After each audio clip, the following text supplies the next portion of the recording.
You're live. Hey, y'all. Hey, what is up? It's your girl, Muffy Mendoza. Thank y'all so much for tuning in, for giving me the opportunity to speak my piece, for listening to my great guest. I just want to thank y'all up front and say thank you so much for tuning in to the Brown Mama Blueprint podcast here on the Brown Mama's Facebook page, on Apple, on iTunes, on IG, wherever you're listening to me at. Thank you for tuning in. I appreciate you. So tonight we have a super dope person that we're going to be chatting with. I learned about this woman as I was a member of an authoring group where we were all working on creating journals and workbooks and all of that greatness. And her book came through the timeline, and I was like, whoa, my moms definitely want to know about that. They want to know all about that. We are always in the Pittsburgh Brown Mamas group, we're always talking about mindfulness, yoga, meditation, self care, centering ourselves, and how we do that on a day to day basis. And Amanda Lynch, who is our phenomenal guest tonight, is the author of the book, The Mindfulness Room. I need mindfulness. So I know our babies do. So first off, Amanda, can you just tell us who are you? Who are you as this dope author, best-selling Amazon author? Our book is everywhere. Who are you? Thank you. So my name's Amanda, and I live in Richmond, Virginia, with my husband, and I have three daughters who are 3, 6, and 14, and I also have a 21-year-old son. So I was a classroom teacher for almost 20 years, and also a behavior specialist, and just really realized that the strategies that I was using for myself, in terms of yoga, mindfulness, meditation, really worked well for my kids in my classroom. A lot of my students, were dealing with an enormous amount of toxic stress from community and domestic violence, just different things that were occurring within their family structures or even within our schools. And so my classroom really became sort of a safe haven, if you will. I like to call it my island of tranquility.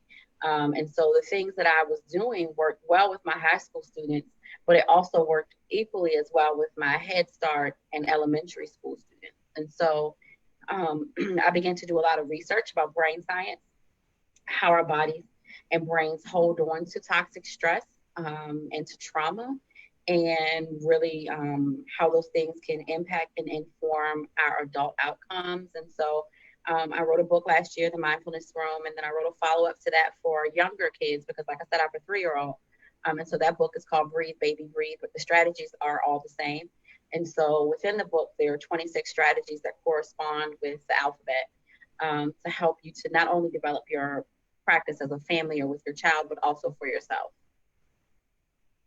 I love that it has strategies for little kids because I feel like mindfulness is one of those things that if you teach it early, it grows Yeah, and it yeah. becomes one of those things you can pull out of what Amanda calls your wellness toolkit. So Hmm. let's talk a little bit about that. What is the wellness toolkit?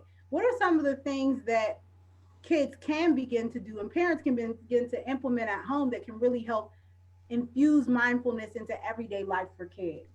So I start with my everything that I do. My kids are like my little guinea pigs, and so you can look at like the hand model of the brain with just your hand. I brought a little glove that I saw on Amazon because it has colors on it, and it was just for me, you know, because it's color coded for my little. It was easier for them to identify it. But this, I was reaching out to get it. So this is like the little hand model of the brain. When I was explaining it before I got my little glove, it's just talking about your thumb being your amygdala, and that's your downstairs part of the brain. If you've been experienced or had traumatic events or grown up in a situation where it have been highly toxic, you might be bottom heavy. So this is like the bottom part of our brain, our amygdala. We have two of them. They're right above your ears. They are shaped like almonds. The emotions like fight, flight, fear, they all live here, right? And so we talk to kids about this part of our brain roaring like a lion. So when we close our hand, we're looking at like our prefrontal cortex, and that's that upstairs part of your brain where logic, reasoning, good decision making, executive functioning skills live up here. And so sometimes we're asking ourselves or even our kids to pull from here when we're still here. And so when we look at our nervous system, things like deep breathing, restorative yoga, meditation helps to relax that parasympathetic nervous system so that we don't flip our lid. So those are the terms that I use with kids in the classroom, also with my own kids. And sometimes I will tell them, mommy feels like she's going to flip her lid. So, we need to do some deep breathing. And my kids will check me. I mean, I was fussing at them. Like I said, I have 4 kids. And so this quarantine time can be stressful when I'm on Zoom and I'm doing this and I'm doing that. And so one night I was trying to get them in bed, and my 5-year-old was like, mommy, you need to relax your amygdala. And I was like, you know what? I do need to relax my amygdala, because these are the terms that she's used to me hearing when we're talking about temper tantruming or something that might make them feel unsafe. We want to make sure that part of our brain is relaxed and that they're able to talk through their emotions, identify what those big feelings are, so we can pull some things from our toolkit to be able to help us. Absolutely. I love that. And I think it's important that we know that, Amanda didn't develop all this knowledge overnight. She is an urban educator of 20 years. So, one of the things I wanted to ask about is what informs your practice? Like, what are some of the things that you were seeing in, educational settings that Mhm. caused you to know that this was something that was necessary for the children that you worked with? Well, I can tell you, my son, who's 21, will tell you all the time that I'm a much different parent with my little kids than I may have been with him, right? And so, Oh, and he'll tell you, like, you didn't do any of that with me, like, I'm like, well, you don't know what you don't know, and you can't use what you don't know. And so, I was finding that a lot of teachers were responding from frustration and fear. They were operating themselves from their amygdala. They were trying to regulate students' emotions when they themselves weren't regulated. And so nobody's brain responds well to you screaming and yelling at them. And so, you know, and again, you can't use what you don't have access to. And so one of the things that really informed my practice was being able to take my personal stress reduction strategies and give them to my students. For many of them, my kids were transient sometimes. They may not go home when the lights are on, or they may not go home to the same home they left in the morning, kids that are homeless. And so, they're carrying around all these bags at school, right? And we're asking them to sit down and do a multiple choice test, where for a lot of kids, that's not the best way to assess knowledge and understanding. And so it became just a little frustrating for me to watch how education shifted after No Child Left Behind, in particular for boys of color. Um, I have a son, and so I know my son is always in motion, even when he's not moving. So he's the dancer, and so um, when he was playing sports, he'd be in the outfield like moonwalking. So like we realized real early on that dancing was something that was a gift for him, but those things weren't really embedded in the classroom. And so mindfulness also, it's not just sitting crisscross applesauce on a mat. It's mindful walking, it's mindful eating, it's mindful conversation, it's being able to focus on throwing a ball up in the air. How many shots can you make? So it's different ways that are culturally appropriate to use with our kids that you don't really need a lot of prep for. And so, yeah, I think that those are probably the things, just frustration of seeing our kids not always having access to things that reduce their stress. And I couldn't control what happened at home, but I absolutely could control what happened in those 8 hours they were with me. Um, and I think it's really important. I think this is why mindfulness is taking root in the Black community in particular, because you know yoga and meditation are great, but those are just not always accessible for us. But it's completely accessible to say, while I'm walking to the bus stop, I'm going to be present in this walk, or I'm going to be present in whatever practice it is that you're doing. And it really gives you the opportunity for reflection, but also for centering, just allowing yourself to be still in that moment and doing a body scan, a mind scan, being able yeah, to know exactly how you feel right now and accepting it. And so right. that's why I love the mindfulness practice. And I love that educators are, utilizing this with their kids, because yoga and meditation, just looking at that to me induces anxiety in a Yeah. Yeah. I mean, and like for me, when I did my yoga teaching certification program, it was in hot yoga, right? And so I don't really like hot yoga, so I was like, this is gonna be the ultimate life challenge. Is for me to walk into this space that I'm not all that comfortable in and master it. And I learned so much just about myself and my own resilience in doing something. I teach restorative yoga. And so in doing something that was almost foreign to me, I mean, I took hot yoga classes, but I like Zen yoga, I like restorative, I like, yin yoga. And so I'm not all about like being hot, uh, and so, you sometimes aren't going to get buy-in for that, but being able to breathe while you're tracing the lines on your hand, just being able to focus on where you're breathing from. Like you said, those are things you can do walking to the bus stop, looking for birds, seeing what you hear, bringing your awareness just to the smells that are in your house right now. Those are all things that help ground and center you. Absolutely. So tell us a little bit about the Mindfulness Room book. How does this book, what story does it tell? So I wanted to have the characters look like my youngest two daughters and myself. My hair is normally bright red like that. But coronavirus doesn't have my hair red right now. So I wanted to have, my younger girls be featured in this. And the main character, her name is My Angel. And My Angel's father has passed away. And her family's just really depressed. And so it's summer vacation. She goes back to school, and her favorite teacher is gone. And so she's lost her safe space. And so she can't really play outside because the community's not, as safe as it might be. And so she's just depressed. And her teacher, who does not look like her, says, I really want to introduce you to Miss Lynch. And this is the first teacher she's ever had that looked like her. And Miss Lynch is like doing a handstand or something when she goes in there. She has on jeans, she has bright red hair. It's like somebody she's never seen, a teacher that looked like this. And My Angel ends up bringing her sister Layla to do some breathing with her, and they develop a relationship, not just as a sister to sister with the teacher, but also including mom, so that mom could also work through the depression that she was experiencing because she wasn't smiling. She lost her job after dad passed away because she was depressed. And so it really just became a family practice. And so it it's a combination of many students and experiences that help to write this book. This is almost like a love letter to the kids that I taught. And I feel like I took all 20 years of my teaching experience and have been able to package it into this book. And you said there's a workbook, a matching workbook. Has that come out yet, or is that? I am hoping to have that out June 1st. And so that is called the 5 Minute Mindfulness Journal for Kids.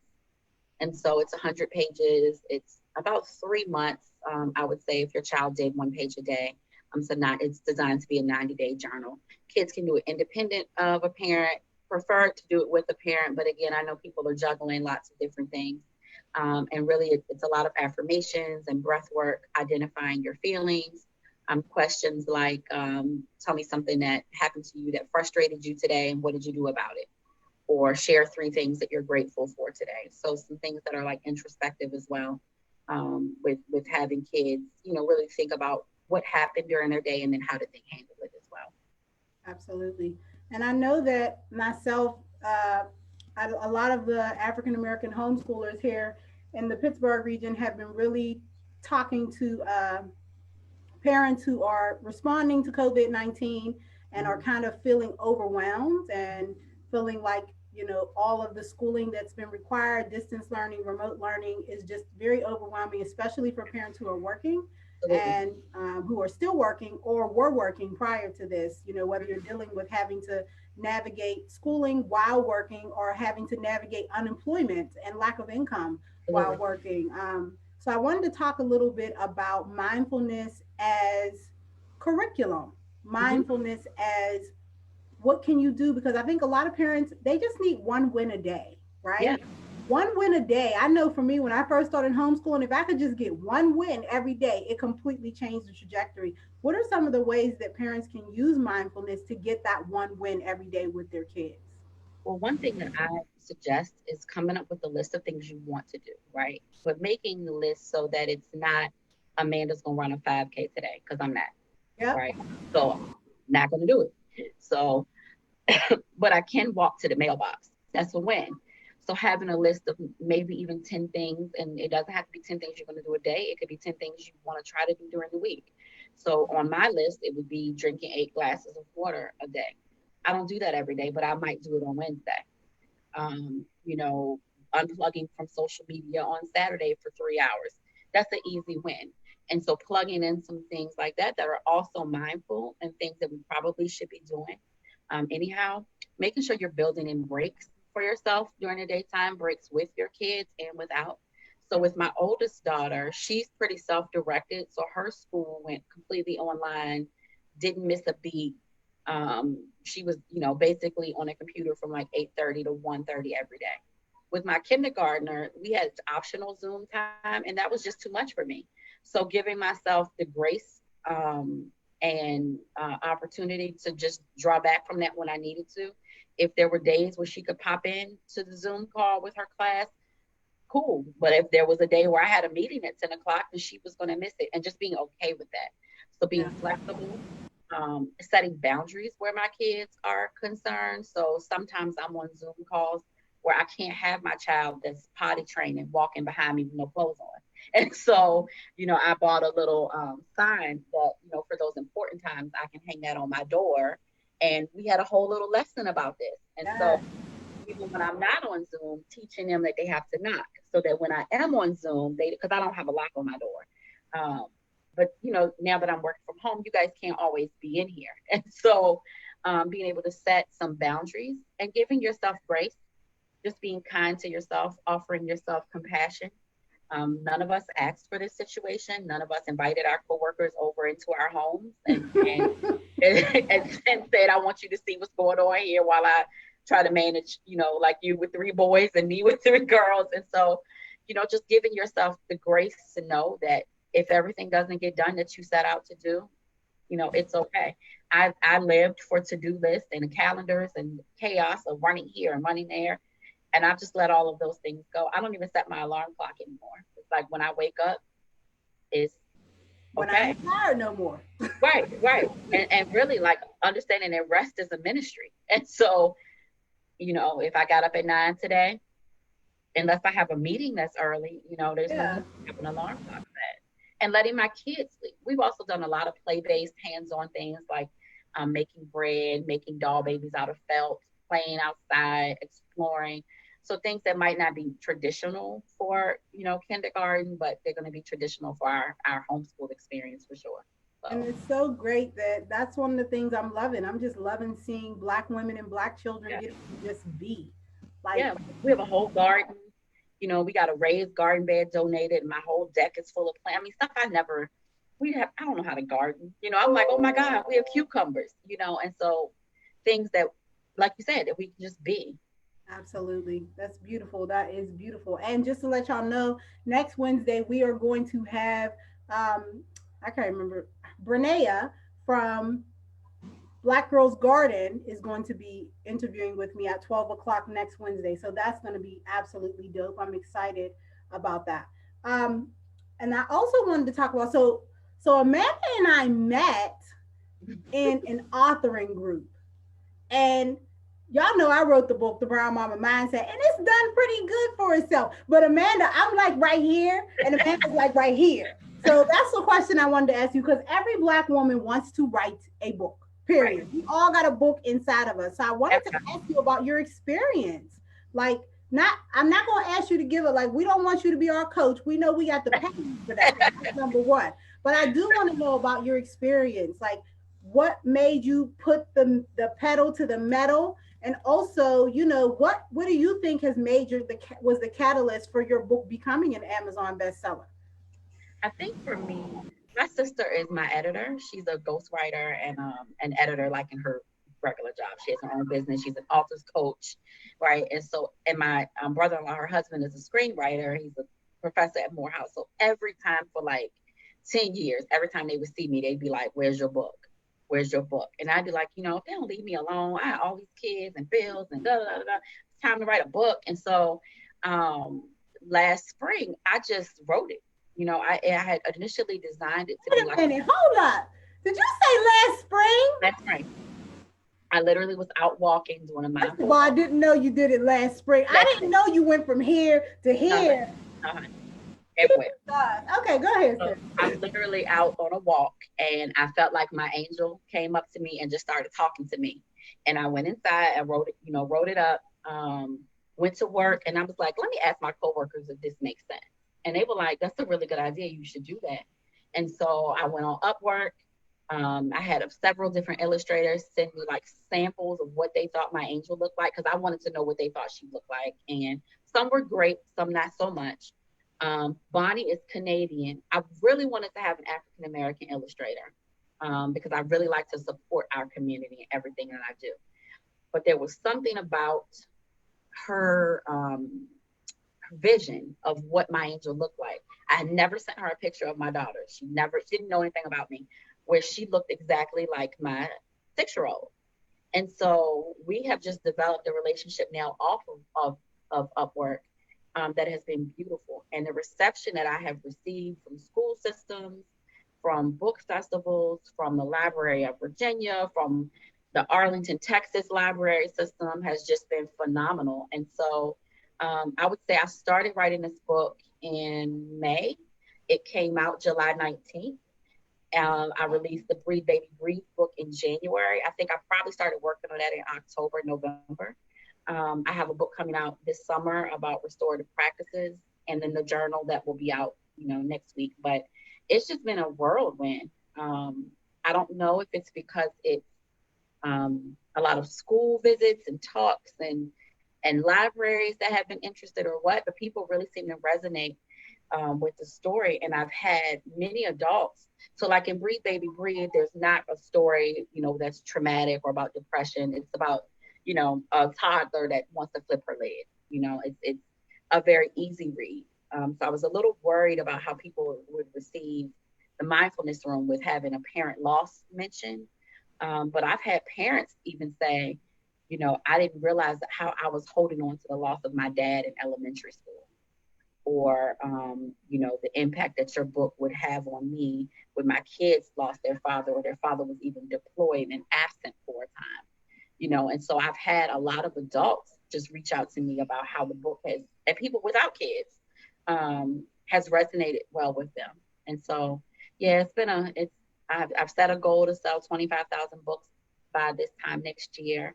And I'm Inevitable. I'm just like, this is crazy. Like every time I Google a book and see it somewhere else, it got picked up by a foundation to be donated all throughout the state of Virginia to kids who are at home right now dealing with COVID-19 stress. That's And, awesome. and that's something I didn't even know about. I happened to Google it and just saw that, and I saw that my book sales were increasing through my distributor, but I didn't know that this is where they were headed. And so, yeah, it's been a journey, and I have no, I'm sure my sister wants to say I told you so, but I have no regrets about like self-publishing, the steps that I've learned. Always available for anybody that has questions. I don't charge for those kinds of things. So, um, because for me, if I eat, we all eat, and so, it's just been a phenomenal ride, and it's allowed my kids to see me step outside. And I quit my job last year too, and so it's like all of these things just happened back to back. And they've been able to see like, mom, like this is on their table, like my mom put my face on a book, and it's our bedtime story. So That's beautiful. And that's one of the reasons why mompreneurship is just so dope, because yeah, the kids get to see you like take something from nothing yeah, and build it into yeah. something that is real and tangible. So that's beautiful, and congratulations. Thank Like, you. you deserve it. You poured into our brown babies, Thank you. even the ones that weren't yours for a very long time. And us parents appreciate that, because as we talked about before, we don't always get to take our kids into learning environments where there Right, are people who care about them. right. Or people that even look like them, you know. Yes. So, and I will say too, like my husband's from Baltimore. His background is very, very different than mine. He grew up, in some very traumatic situations, and so a lot of it too was like, how do we change this narrative for our kids Yes. so that our kids don't have to stumble in some of the ways that you have had to stumble, and don't have to learn some of the hard lessons that we've learned in life. How do we build that resilience for our babies and just change like the generational course for them, not curse, but course, you know, for them. And so it's not just like a professional thing for me. It's very personal for me. And I have a hard time letting go of students. And so kids I taught in 2003 are still texting me, pictures from baby showers and this and that. And so, how do we like build this community of calmness all together as well? Um, and so, yeah, it's So a if anybody from the Pittsburgh Public School is listening, y'all know y'all need help. So y'all need to get go ahead, reach out. now. And y'all need to order some of the mindfulness room books because God knows y'all need help. Um, Won't even go into that, but it's a whole nother story. But It's yeah, coming though. I mean, I can see the tide is turning, and people are really starting to care more about social emotional than the academic. yes, because we need it. Yeah, Listen, we need it. Emotional well being. I was watching something the other day and it was saying we got classes for math, science, yeah, everything, yeah, but nothing to teach you how to take care of yourself. And at yeah, the end of the day, if you don't know how to take care of yourself, none of that other stuff matters. yeah. And I tell my son all the time, he's just as handsome and in shape, but what's going on Yeah. inside? You know what I mean? Like, it's great that you are a dancer and you're handsome and you this and that, but if you're not doing the inner work, none of the rest of that matters.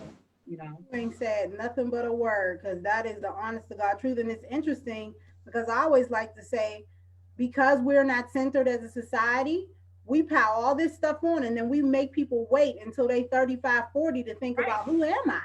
Who right, am I for real? right.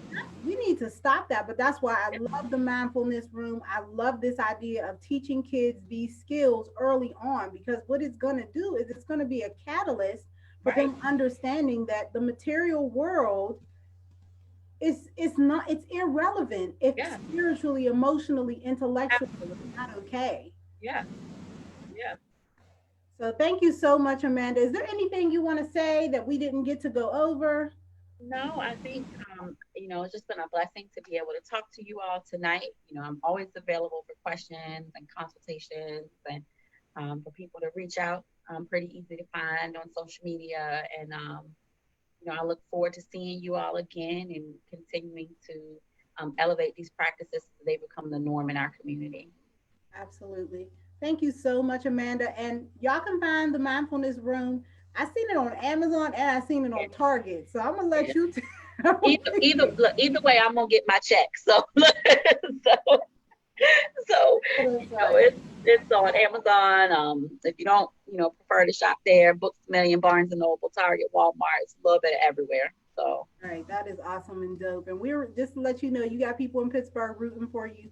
You thank know, you we so appreciate much. your contribution. But thank you so much Thank for you. coming in and talk to us. And thank you all for tuning in to the Brown Mama Blueprint podcast. I will see y'all next Wednesday at 12. Bye Thank you. bye.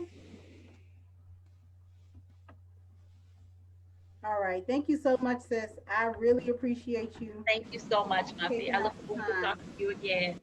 Absolutely. And I'm gonna post this. This will be posted on my podcast, and then I'll also post it on brownmamas.com. Okay. And then I also will like pin it to the top of my group as well as my Facebook page for a week. So, Okay.